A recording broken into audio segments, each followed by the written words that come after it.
What I am about to tell you will shock you up and turn your toes into little nibble turtles. Assassin's Creed Shadows is a bad no-no. Sure, Ubisoft have created a beautiful world that makes my eyes drip and combat that really makes my oomp boomp. But what is that really worth when they spit in the face of a once great reality-based franchise by including fictional beings like women and black people? Maybe I should just shut up and enjoy the video games. Stupid idiot people. The day is Japan, and the year is also Japan, because we are in Japan in 1579. The world is trees that have pink on them, and the beauty of these shots is narrated by one of our main characters, who is black. A black human in Japan? Absolutely unacceptable! How dare they force it?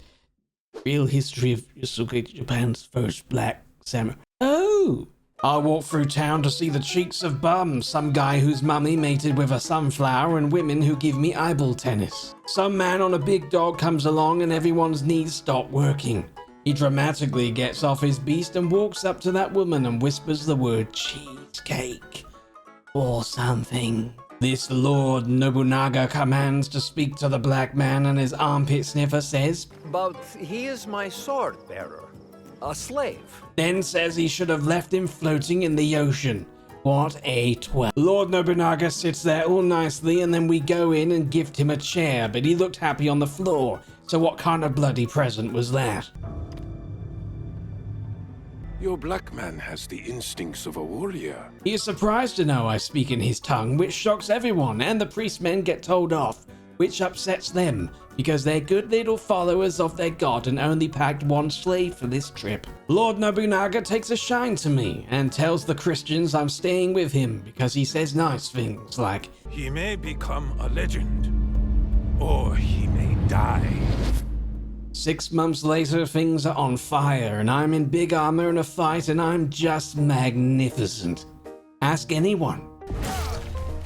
Oh wait, you can't because they're very dead. I marched forwards and did many whomps on many silly bastards who felt eager to try and defeat me.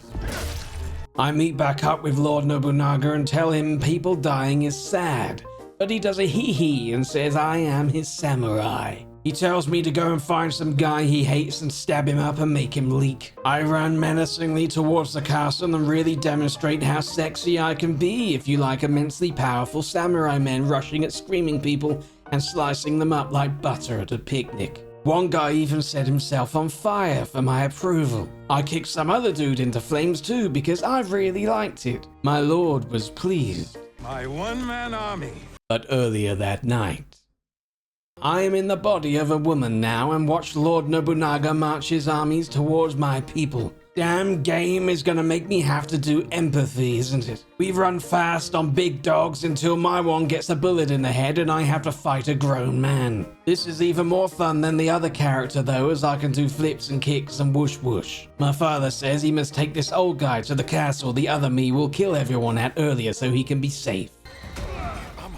Then he gives me his blade arm and tells me to go get his Amazon parcel because they can't even be bothered to leave it at the doorstep anymore. It cannot be opened. It cannot be taken. Promise me, Plum. I promised to do whatever he just said. I snuck through bushes and assassinated people like caterpillars do to tigers. I was the best caterpillar until I was the best butterfly. I opened a stone door and retrieved the red box. A masked samurai stole it from me and whomped me across the face. With this, we rewrite our history. What in the 7 shades of shit was in that box? Star Wars Episode 1 The Phantom Menace on VHS? The Lost Toe of Jason Momoa? Turtles? My father man turned up and carried me out and rode with me on a big dog. I wake up with a scream and new scars. This Tomiko lady tells me my father brought me here, but now I wanted to go and get that box back. She says, Do you even know where to start looking? So I say, help me. I tell her the man who hit me wore a mask. She says she's seen one like it and I should go to some place where there's a connection to it. Then I say this time I'm a kill and then run very fast until I remember to whistle for a horse. I never found out what happened to my very big dog, but this will do. What's in the box? I talk to the horse not knowing it's a horse, and horse not good at speak unless it's being negative or stomping. He gets me to Katano Castle safely, where I jump us into wetness and grapple hook my way to a vantage spot and scan the surroundings. I make my first jump into a pile of hay that moves like jelly do, then silently sweep a man's leg and stab him in the bit with skin on it. I sneak across a cable and hurl a sharp biscuit into the face of another gentleman. Then I mess up my third attempt at silent elimination and get into a scuffle. It was fine though, he didn't call for help and I really enjoyed the combat. He's dead now. I do a swing like Spider-Man and jump on a poor man. I whistle to lure another man where I want him but get spotted. It would have been over for my sneaky feat if I didn't react quicker than a dead camel and throw a sharp biscuit into his face and make him shh. I finished off the guy I whistled at and jumped into a box to pray to the Moon Wizard for more subscribers and support. He will bless you and give you wings and doesn't care for slavery. Much better. I rolled out of the box more enthusiastically than a horny Dracula and opened a door to a man standing on the other side. I did but an oops and broke the door, so now I had to kill 3 of them. But I did so because I was very good.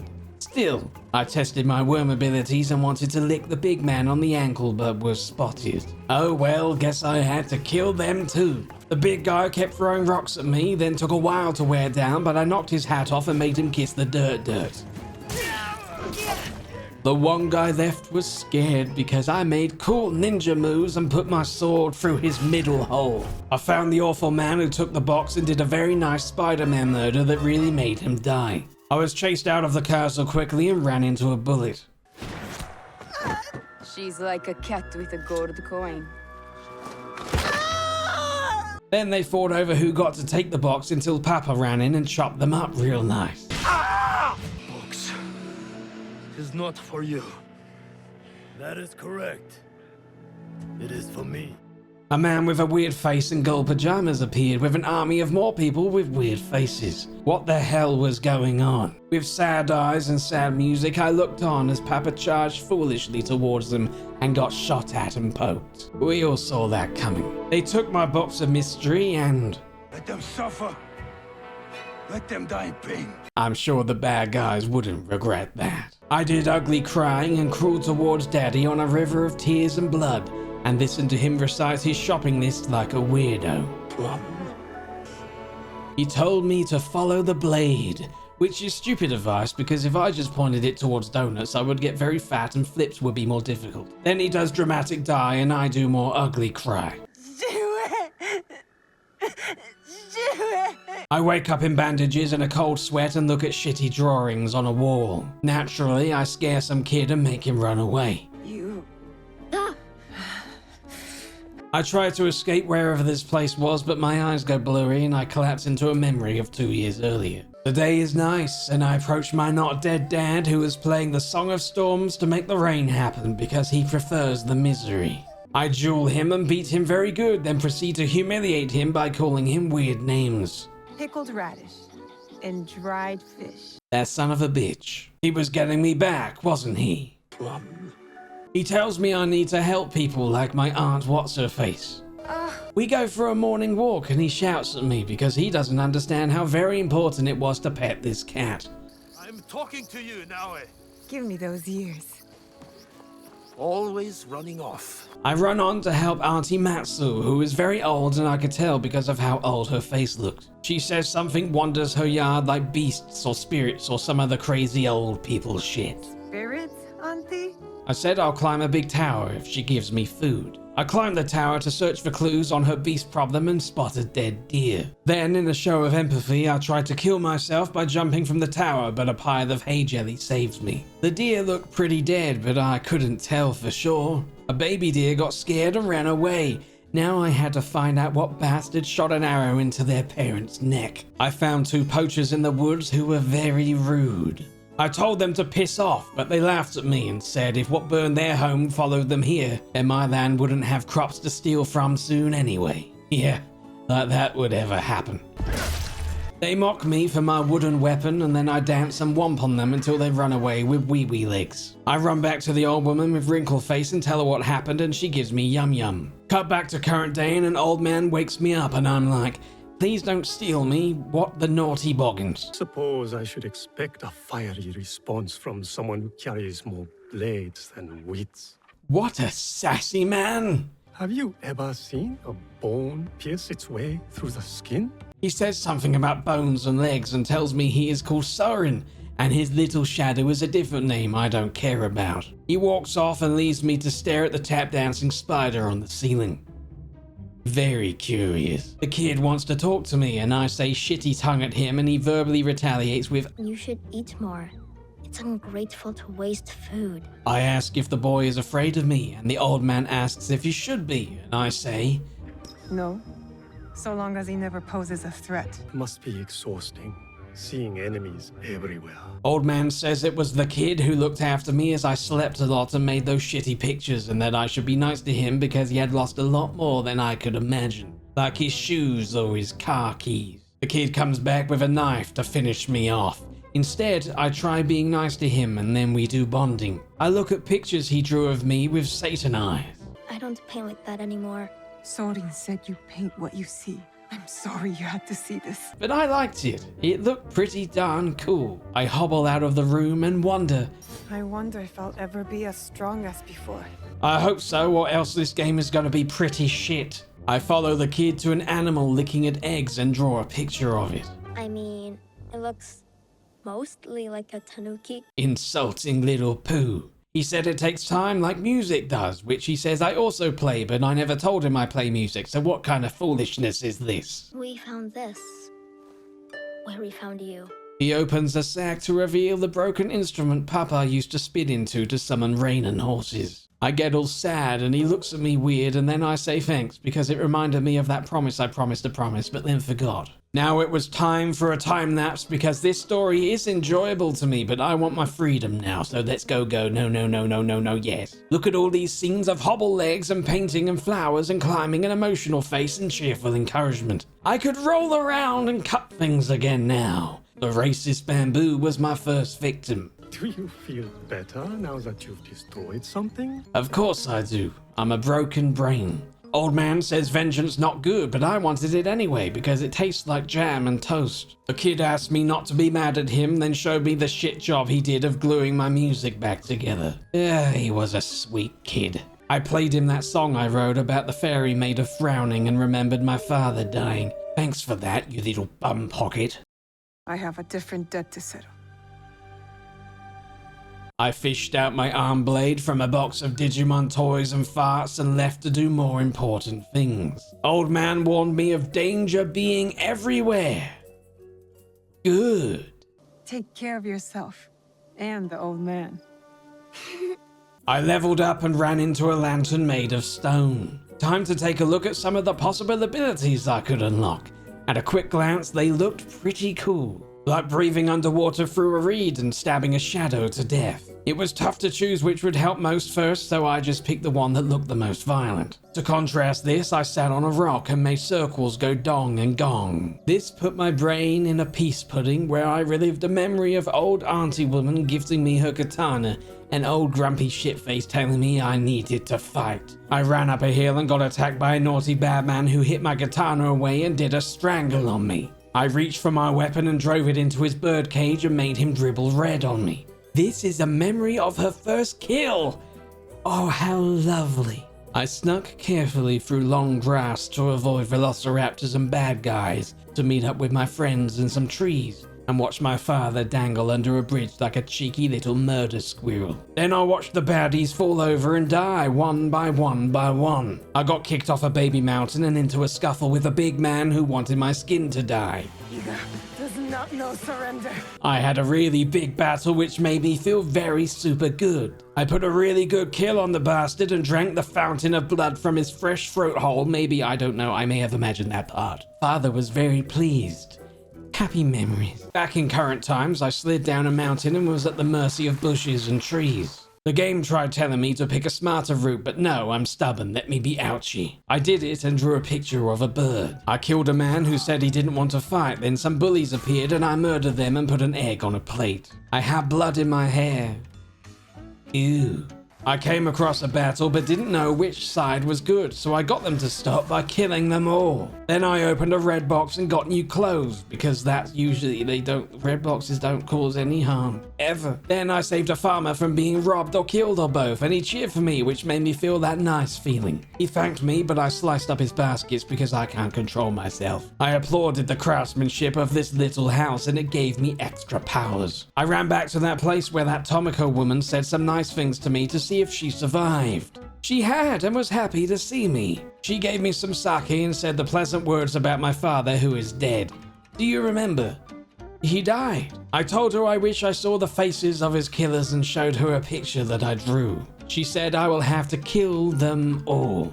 I will not hesitate. We agreed that I would need allies and supplies and a place for them. It's yours. Anything. Oh, that's nice. She told me how her family and people were slaughtered by those pugs and how they laughed at her suffering. I would beekeep for revenge too. That's what I wrote. I have no idea what I meant by that. I picked up many stones and wood and things and stuff and put them into my TARDIS pocket. I built a new building in seconds like a god. And I always had this power. I opened the door and saw the old man and the young man who said, I've come to stay with you. What? The old man said he wanted to go on a pilgrimage because the boy was annoying him so much he would rather just keep walking until his legs fell off. I said no because it wasn't safe, but old man said it wasn't safe anywhere and the boy likes me too much, so I said fine, whatever. Yatta! The kid was happy now, which is good if you ask him. Don't touch that. Tomiko pointed to a man with an ouchie face on my painting and said there's a man rumored to be missing an ear somewhere and somebody may be able to help with that. Wait! Heckers to that noise! I need to pet a dog. But first I needed to be much cooler to impress this dog, so I changed my clothes, learned how to smoke bomb and put on a hat. The dog was crying in agony and had clearly been in a nasty way. He was whimpering at the grave of his owner. Sad. I told him to lead me to who hurt him. I followed the little guy to a group of men arguing where the dog went. They attacked, but were unprepared for my mega smoke and superior murder skills.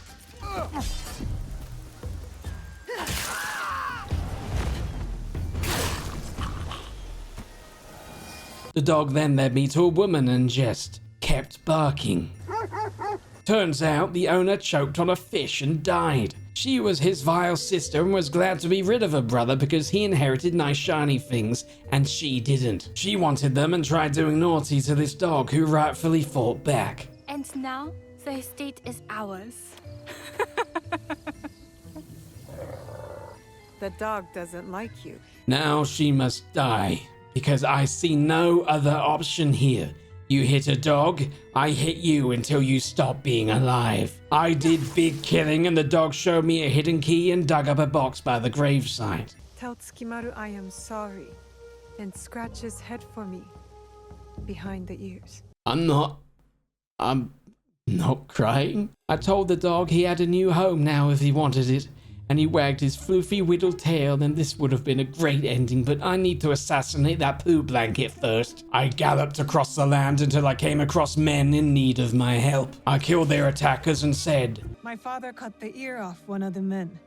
I was told he might be near Sakai. This guy helped me by telling me of a wicked man in power nearby the locals called the One-Ear Demon. He gave me new clothes so I could murder better and get 20% bonus ouchie at nighttime, like owls do. But where was this bad man exactly? I would need to kill his chief executioner to send a warning and perhaps learn more. Giving him warning is not smart, but it would be fun to make him do that scaredy dance kids do when they're afraid of the Wii coming out. I saw a big boat.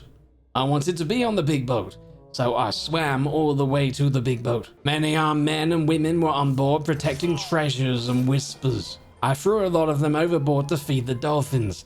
I killed this one fella and opened his chest up to pull out a new katana just like Santa Claus wanted. Then I used it to kill everybody on board.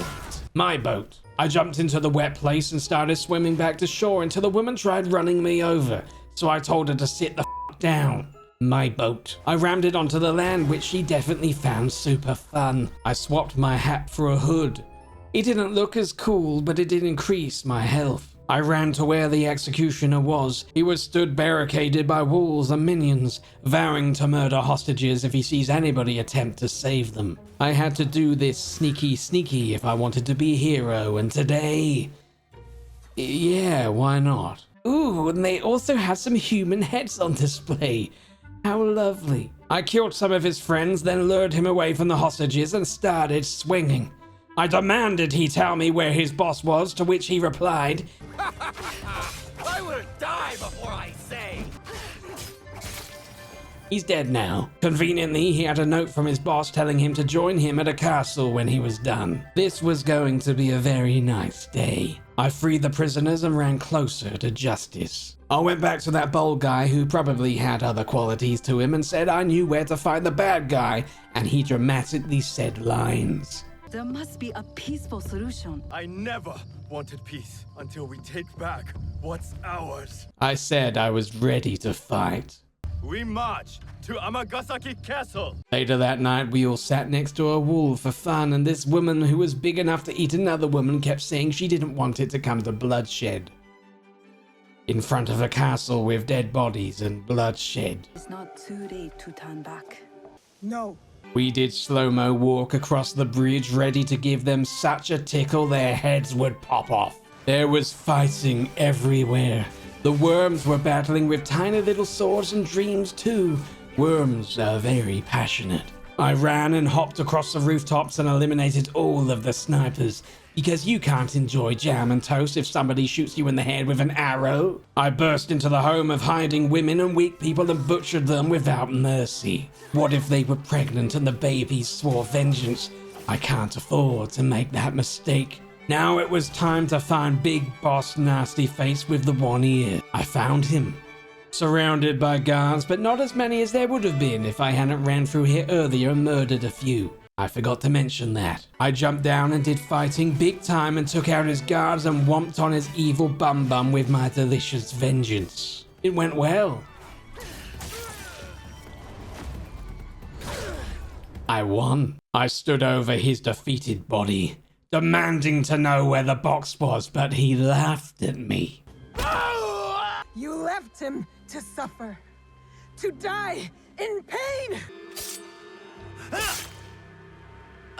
I put my sharp bit in his squishy bits and looked at his oh no, I'm dying face. I emotionally meet up with my new friends who are angry and demanding justice for the pain the bastards have caused upon the land. Big Lady Gentle Touch was pleading to not go down this path and to let them live. It was up to me to decide, and my actions would have big consequences. I said kill them because they're evil, and evil will never deal in compassion and growth. This guy got all pissy pants. The veins of my people opened for you. Old Man 5000 said nice things and gave me a statue. What the f was I supposed to do with it? What a stupid gift. Give me a new hat or some chocolate, you dick. I pet a dog, and I wondered how long it would be until I would play as the other character again, but if I didn't end it now, this video would be 78 hours long, and we'd all hate everything. Yeah, this game is pretty awesome, and I loved it a lot. If you enjoyed this video and this channel, then leaving likes and subscribes help immensely, so please do. And I'll see you next time. Moon Wizard bless you.